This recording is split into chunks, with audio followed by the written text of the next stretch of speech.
मैं बड़ा दुखी होकर कराहते और आंसू बहाते हुए इस प्रकार प्रार्थना करने लगा। प्रभु, तू न्यायी है और तेरे समस्त कार्य न्यायपूर्ण हैं। तेरे सभी मार्ग दया और सच्चाई के हैं। तू संसार का न्याय करता है। प्रभु, अब मुझे याद कर। मुझे मेरे पापों का दंड न दे। मेरे और मेरे पूर्वजों के अपराध भुला।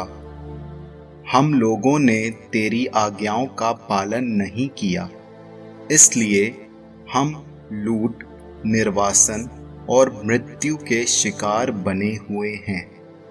और तूने हमें जिन राष्ट्रों में बिखेरा, वहां हम अपमानित हुए हैं।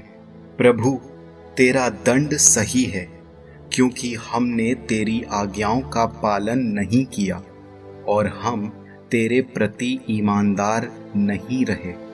इसलिए प्रभु, जैसी तेरी इच्छा हो मेरे साथ वैसा ही व्यवहार कर। मुझे उठा लेने की कृपा कर, क्योंकि मेरे लिए जीवन की अपेक्षा मरण अच्छा है। मैं झूठी निंदा सुनते सुनते तंग आ गया हूँ।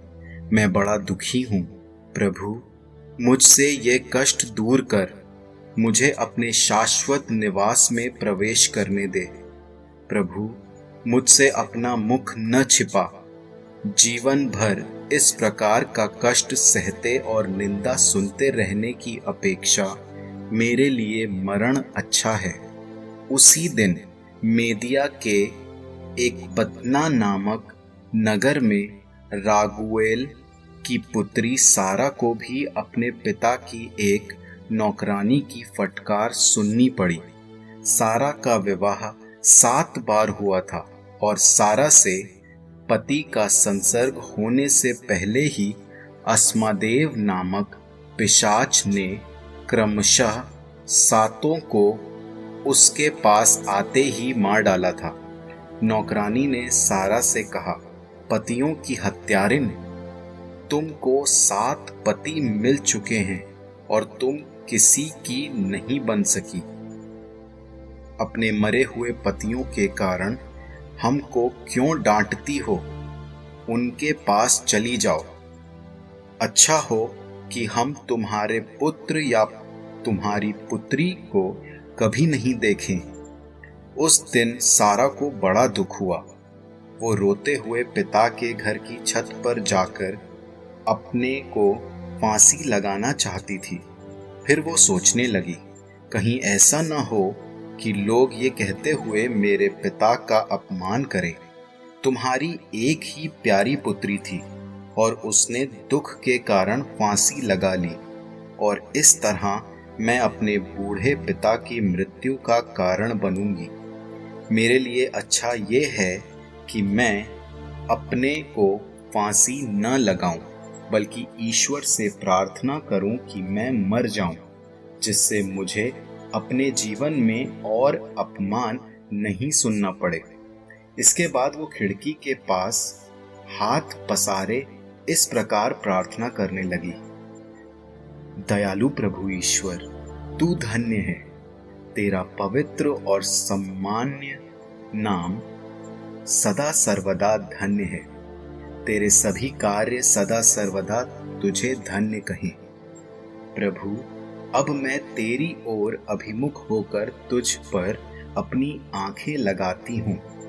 मुझे इस पृथ्वी पर से उठाने की कृपा कर, जिससे मुझे अपनी निंदा और न सुननी पड़े।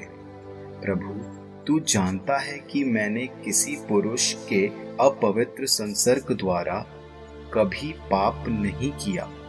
मैंने अपने निर्वासन के देश में न अपना और न अपने पिता का नाम कलंकित किया है। मैं अपने पिता की एकमात्र संतान हूँ। उसके कोई पुत्र नहीं है जो उत्तराधिकारी बने। उसका कोई संबंधी नहीं है और न संबंधी का कोई ऐसा पुत्र जिसके साथ मैं विवाह कर सकूं। मेरे 7 पतियों की मृत्यु हो चुकी है। मैं क्यों जीवित रहूं? प्रभु, यदि तू मुझे उठाना नहीं चाहता तो ऐसा कर कि लोग मेरा आदर करें और मुझे अपनी निंदा और न सुननी पड़े। प्रभु ईश्वर ने उन दोनों की प्रार्थनाएं सुनी। स्वर्गदूत रफाएल उनके पास भेजा गया जिससे वो उन दोनों को स्वस्थ करे।